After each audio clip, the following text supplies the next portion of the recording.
Hello everybody and welcome to the developer update just before the finals of the mid-season tournament. I'm here with Ryan as always, and my name is Pavel Buja. If you don't know, you probably know.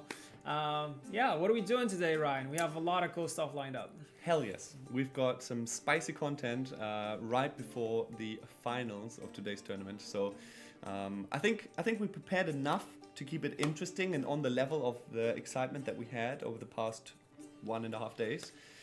First of all, we're going to be talking about upcoming balance changes with 11.7, the update coming in not this Tuesday, but actually in over a week. So this is quite early for us to talk about upcoming changes, but maybe we'll let players know what to expect a bit sooner than usual. Yeah, we don't have Maciek, but he's busy right now. But thankfully, he gave us his notes, and we know what the changes are, and we know what to tell you, which is good. So do not worry. I know we're not developers, but we're here to help you out. Yeah.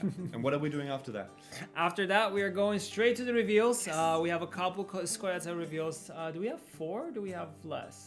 Four brand new cards. 4 brand new cards, and these are not all the Skoyata cards because there will be more coming on Monday. So 2 more coming from the community, right?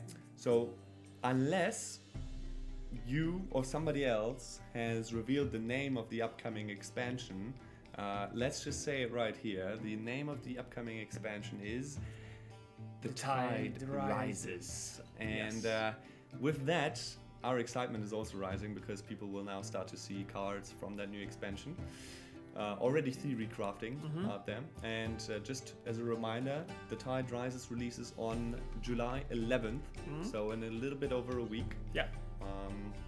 This is the official kickoff of the reveal campaign this weekend. So you already saw 4 monster cards yesterday. And as we already mentioned yesterday, there are 6 cards per faction, no neutrals this time around, so 36 cards in total. 4 cards of monsters revealed yesterday. 4 cards for Skoyatel will be revealed right now. And then the rest, 2 monster cards, 2 Skoyatel cards will be revealed on Monday by our trusty partners, GWENT partners out there. They're helping us out with this reveal campaign. Make sure to check out their channels. Don't miss the reveals. We're going to have a schedule up on playgwent.com. And following that, the whole week, more partners will be revealing the other factions as well, right until 11th of July, when the Tide Rises finally releases.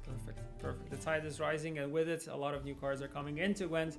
We're super excited about this game update and also the card drop, because we're always excited for card drops. Yes. They're freaking awesome. And they bring new tools to the game and a variety of cool stuff and also new art, which we really love. But we'll get to those. But before we get to those, I feel like it's time to jump in and talk about the gameplay changes. So we have the cards as always, and we'll be starting with Spring Equinox. Yeah, let's take a look. As you said, Legion, Maciek is not here right now with us today because he's busy. A little bit later you might see why he's busy. But for now, Spring Equinox, what has changed here, Buja? So, as we know, Spring Equinox stole the show in 11.7, and even though there are some sacrifices a player has to make to maximize Equinox value, it's clear that this value is too high anyway. This is why, from now on, Spring Equinox will not count itself, or any other copies of itself in this case, towards the boost, capping the boost at the maximum of 10. Additionally, the card is now doomed. Ooh. So Alyssa and Simlas will have to find new friends or old ones. Happy waylay noises, maybe. Maybe. Yeah, I think the later half of this, like the doomed, is quite impactful. Yes. There were a lot of Spring Equinoxes, equini, flying around and counting all themselves. Yep. So let's see if this sticks around. As we said, the patch is still a week away, so you can still get those Spring Equinoxes in right now while you can. But after that, while they're hot. Yeah, while they're still hot. All right, moving on to the next card, and here we actually have 2 changes on one slide, 2 monster changes, and you already saw 4 of the new monster cards revealed yesterday, so this might not come as a surprise that we're touching more archetypes and more trolls, big creatures that also include the new keyword might. So yeah, first of all, Jotun and Ice Troll, both of them were changed. Give us a rundown what those changes are all about. So when it comes to Jotun, as interesting as his ability might be, it's quite niche if you think about it. Although I know Ratclog players might think differently. So the new Jotun will be a gigantic unit, which helps to enable our new keyword might. But his power comes with a cost. You need to run Ice Giants in your deck. Are you brave enough to consider running 7 or 5? So if you are, they're not that bad and you can actually pull it off. Yeah. And some cards from the Tiderise expansion will be happy to do so. So there'll be more to kind of delve into here. Yep. But yeah, that's one change. The other one is Ice Troll, which is also reworked along with Jotun. So still the card remains an engine. And since his ability is pretty hard to trigger when it's compared to other engines, his starting stats are better, so it's much more convenient to actually use this card now because it's just it's worth your while. Yeah, it's quite a chunky boy. I think it fits that you can't just zap him. I mean, it's an Ice Troll. It's an Ice Troll, so yeah, rather poison it, contain it, lock it. Yeah. All right, cool. So 2 big boys. 2 big boys down. Moving on to the next one.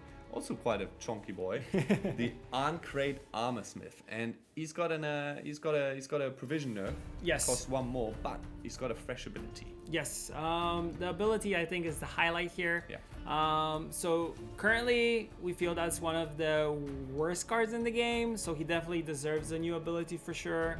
And I think players will agree because there always want abilities to change, so easy clap.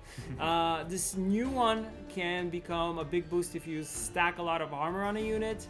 You can start from 0 or play some cards that have high armor from the start, your call. And that's pretty much how he works right now. So boost an allied unit by the amount of armor on the highest armor unit in your hand, which is, if you're stacking armor, you'll have fun with him for sure. Yeah. In PTR or on the PTR, there were quite some high numbers that were created by him. So we'll keep a close eye on him as well to see how he Gotta performs. keep an eye on him. Yeah. Up next, Squirtle, the faction that we're going to be talking about a bit The best more faction, actually. yes. Yeah, very fitting. And we've got Spring, and Spring is a keyword for traps. Yes. So in 11.7, we're introducing some big changes to the trap archetype. So from now on, Spring will automatically activate on traps played next to artifacts. That means that if you want to play 3 traps in a row without any units on the board, you will lose value because they will automatically activate. So obviously traps are artifacts, so playing them next to each other does reduce the value, which means at least having some units in there, Yeah. And also, if you think about it, like traps have always been kind of controversial when it comes to the card mechanic itself. Like some people don't really like to play against things that go on the board and you can't target them. Yeah. You can't interact with them. And then you know your cards are still making a huge point swing in the last play with Eldain, for example, which just makes players frustrated. So with the Tiderise expansion, we want to redefine this archetype as something that focuses on unpredictability and payoff units rather than a deck that punishes reactive decks heavily. Yeah. So playing 2 traps in a row will still be possible. So this part of trap archetype isn't fully removed, but going beyond that will mean you lose some value. So maybe it's worth to get some elves here and there. So you're kind of building something more hybrid in this sense instead of making it full-on traps. Yeah. No only untargetable. Yeah, I personally, as a big Squirtle fan, I always felt that traps were kind of an interesting mechanic, but they were kind of doing something which didn't feel well to play against because you're losing this possibility of interaction, and I feel like that's important for players. And you need some units and points on the board apart from just traps, and then doing big swings when you're out of those. Yeah. Speaking of interacting, one character that I would like to interact with, Aibara Hattori. The elf has gotten a little bit of a twist now. Provision went down to 6 and the power went up to 6. And I think we've got some notes here that are going to be talking about why we made these changes. Yeah. So going back to traps once again. So playing against traps can be difficult, and Hattori can make it much worse. We want a match that features a trap archetype to be about deduction, prediction, and bluffing, like everything in GWENT. If a trap is out, you know it's out, unless you see Jorvik pick it up, for example, then you know it was a trap. Against Hattori, deduction doesn't matter because he can play another copy of any trap from the opponent's deck, so we're removing his current ability to make predicting which trap was just played easier. Also, with the new traps in the expansion, wink wink, this deck definitely doesn't need more of them. And as mentioned earlier, want to give trap archetypes more payoff units. So here is one, simple, but with a lot of potential. Yeah, so we talked about existing Suatal cards for the trap archetype changing. Maybe hinted a little bit at the archetype that will be coming or will be adjusted with and supported with the Tide Rises. So there's one more about traps. Actually, let's take a look at the new cards. All right? Okay. Are you ready for some fresh cards? I'm always ready. Sure? I'm always ready. All right. So here we go. Fresh design, brand new art here as well. Look at that ship. What ship could that be? It's a legendary. Yeah. It's an elf bandit soldier named Riordan or Riordan or Riordan. I think the community will figure their own pronunciation out. It's a well-known character in the universe. Yep. And 5 power, 13 provision. Also awesome art by Renata there. With the deploy ability, if played adjacent to at least one trap, play an elf from a deck, or elf, play a trap from your hand. Yeah, so easy. One of the examples of units that benefit from traps. So if you have a pocket of a trap and an elf, you will be able to play another elf and a trap, but only one of each. If you play Riordan between 2 traps, you won't be able to play 2 elves. Okay, that's good to know. It's not that you get kind of, best of both worlds, but it works in that sense. Yeah, and a little bit of a spoiler here. This card art actually features 2 characters, but we only see one in the focus here. But you might be able to get to know the other one later down the line. Yeah, I think there will be a possibility for that for sure. All right, that's the first legendary.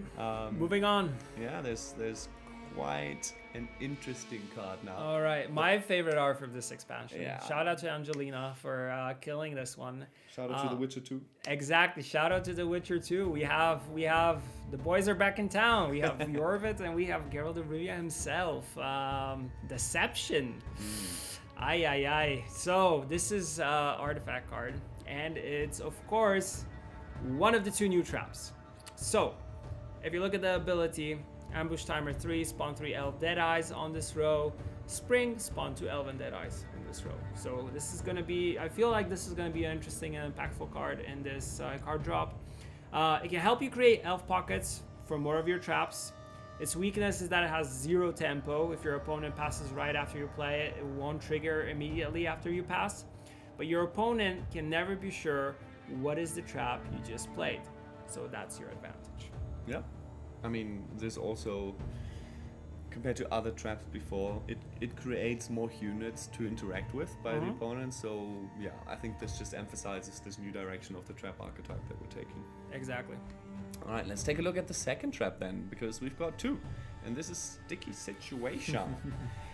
Also love the art here. I would not like to be in that situation. Yeah, we're once again playing with the Scoia'tael interrogation method, which is pretty much putting people in honey and letting ants and other bugs eat them alive, which is quite interesting. But once again, we have Jorvik here, and another, like you said, trap and also an artifact in this case. Ambush when your opponent plays a unit with 4 or less power. Flip self. At the end of your turn, boost adjacent units by 2. When your opponent passes while this card is face up, lock self. Spring. Boost a unit in your hand by 6, then lock self. Whenever your opponent passes, decrease the boost value by 1. That is a mouthful of a card's tooltip. So, yes, another trap. This time it doesn't spawn units, but you need them to benefit from its ability. One of the weak spots of traps is getting bled and being forced to play short round 3. Contesting round 1 historically hasn't been the easiest either. Sticky Situation can generate a lot of points per turn to help you win round 1. So round 1, if you need to push, this is the way to go.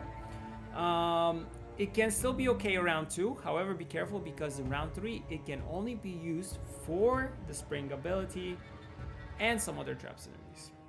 Yep. I think very situational, but I'm intrigued to see how it plays out in a game. I think this is hard to theory craft.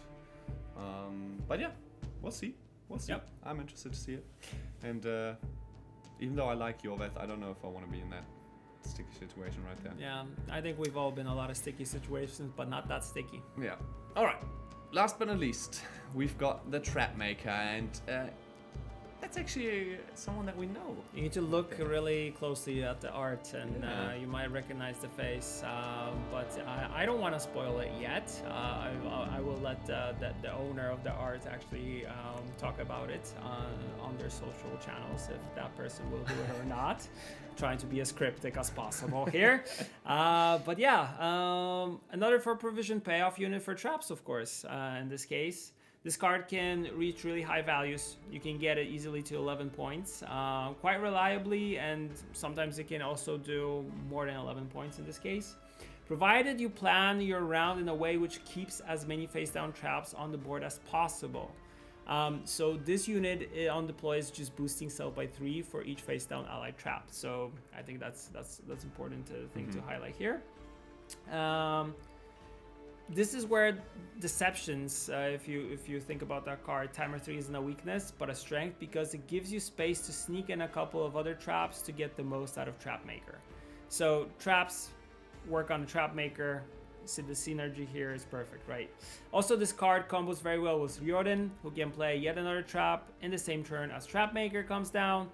Also, I have in my notes here that he's a handsome fellow. So, I mean, wink, wink. We know who wrote the notes. So, yeah. Why would he say that? I don't know. I think it's just a very beautiful elf right there. Yeah. I'm excited. I like point slammy cards, and Same. comboing that with traps makes it for a more interesting game. Yeah, I just hope players will have now the possibility to play a little bit more with traps and kind of play around with the archetype. I feel like with these new additions, it will be stronger. With the reworks of how this whole spring mechanic and everything works around, I think this will be also something that players will want to check out. So lots of cool stuff for them to explore, and yeah, hopefully this kind of also plays into the thing that we've been highlighting, is going back to mechanics and things which we feel like need a little bit more love, and highlighting those and letting you to like check those out and play with them. So super exciting stuff, really cool cards, and yeah. I'm excited for more. As we said earlier, the rest of the cards will be revealed during this week by our GWENT partners on their channels. Make sure to check out playgwent.com for the schedule. And I think that's all that we wanted to cover. So now That's all she wrote. it's back to the finals of the mid-season tournament, and I'm particularly excited for when in round 3 Fireball comes out of the back and just slams him with the steel chair, you know. This isn't wrestling, but if it was, I could totally see that. But also, What about Gwent boxing, you know? One round of Gwent, then you box, then you play another round I of think Gwent. I hardly used this, but you went too far. It's All right, a bad cut one, it but there. it's a good one. Cut it there. But I just wanted to thank you, Ryan, for kicking off once again an awesome reveal campaign, and shout out to all the community people that will be doing the reveals. And let's just keep on playing Gwent and enjoy the finals. Yeah, have a good one. See you next time. Bye. Bye.